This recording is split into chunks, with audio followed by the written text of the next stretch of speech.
Bobo is just performing wonders here. The things he's saying on this platform, I'm not sure that he believes the things he's saying. Why do you? And I'm not sure you will. No, because you know that what he's saying is totally baseless. How so? Number one, on your claim that I've bastardized the court. He says I've bastardized the court because I say that the courts have done injustice to Gyamfi Kwesi. That is bastardization of the court. Is that what we were taught in the law school? Master, when we are, haven't you drafted a notice of appeal before? The standard formats for drafting notice of appeal. What are some of the grounds? That the decision of the courts below constitutes a gross miscarriage of justice. What is the meaning of that? What is the meaning of miscarriage of justice? You've not heard. You've not heard. Oh, hold on. Let's go one by one. Let's go one after the other. Yeah. What is the meaning of travesty of justice? Hold on. What is the meaning of travesty of justice? You think that it's don't you hear lawyers words like that? Chief, you've had your time. Let's hear. Chief, you've had your time. You see, I'm not one of those that you can blackmail and incite me against cause against me. I'm not inciting because I know what I'm saying. I'm only saying what is the meaning. I don't think that words like senseless. Am I here to talk about what you think? Okay. That's all. Am I here to talk about let's go on. You think? Go on. Let's start from your point about injustice. I'm saying that what is the meaning of travesty of justice? When lawyers stand on their feet in court of appeals, challenging decisions of court below, and they describe decisions of the courts or rulings of the courts as travesty of justice, does that amount to bastardization of the court? How can it's a mere statement that the decision by the court in that send-off matter has done injustice to Kwesi amount to bastardization of the court? Look at the desperation you are displaying.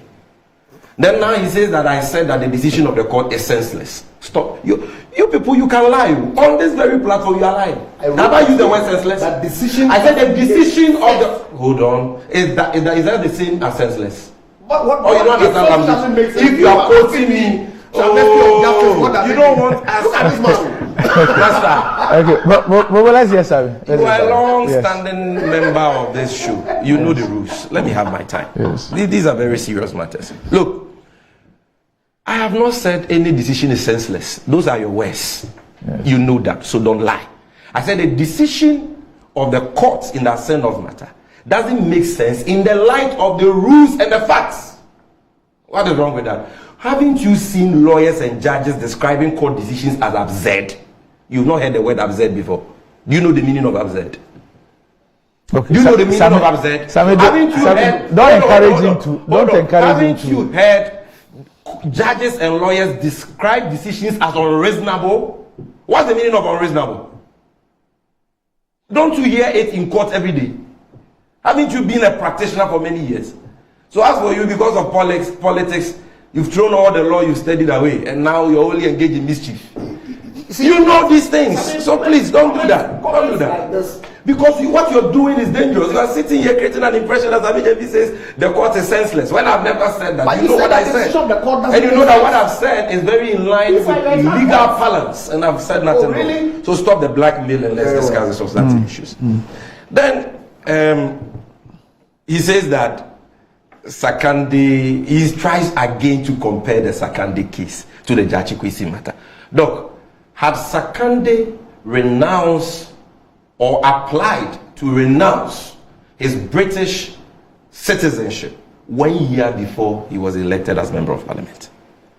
How do you equate that to Gyamfi Kwesi, who applied to renounce his Canadian citizenship as far back as December 2019 and never used his Canadian citizenship for anything, never used his Canadian passport for anything? You, Sakande, you were sitting in Parliament with 3 passports whilst being a dual national, not even triple nationality, because he says he's a Burkinabe by birth. On his Burkinabe travel document, his place of birth is Burkina Faso. And then he says that he's a citizen of Britain too, and he holds a British passport. And whilst sitting in Parliament, you travel. Listen, by your conduct, the Jomoro MP has been acquitted, or you don't know, the case against the election petition against that has been dismissed. So while sitting in Parliament, by your conduct, you travel on those passports.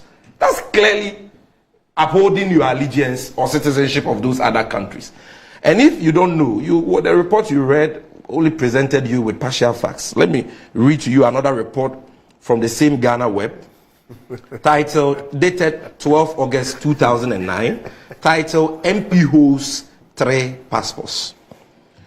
And this story is a report on the evidence in chief of an immigration officer in charge of Kotoka International Airport, Nolasco Miedu, who testified against Adamu Sakande. And the story reads, the witness who said this in his examination in chief, led by Miss Gertrude Akins, Acting Director of Public Prosecutions, in a court presided over by Justice Charles Quest, also quoted various passport numbers as well as the expiry days used by the accused person to travel. I'm talking about Sakande, as well as his date of birth on various certificates. In addition, the immigration officer also read information on the places of birth of the accused person, while the date of the birth of the embattled MP on the 3 purported passports remained the same. Mr. Nyedu also read out information on the documents which showed that while he was said to have been born in Boko on the Ghanaian and British passports, he was said to have been born in Burkina Faso on the Burkinabe passport. Everything is stated in there. So that was what that case was about. And I still maintain what I told you, that at the time, save the time Honorable Kwesi picked these nomination forms, he had his certificate of renunciation.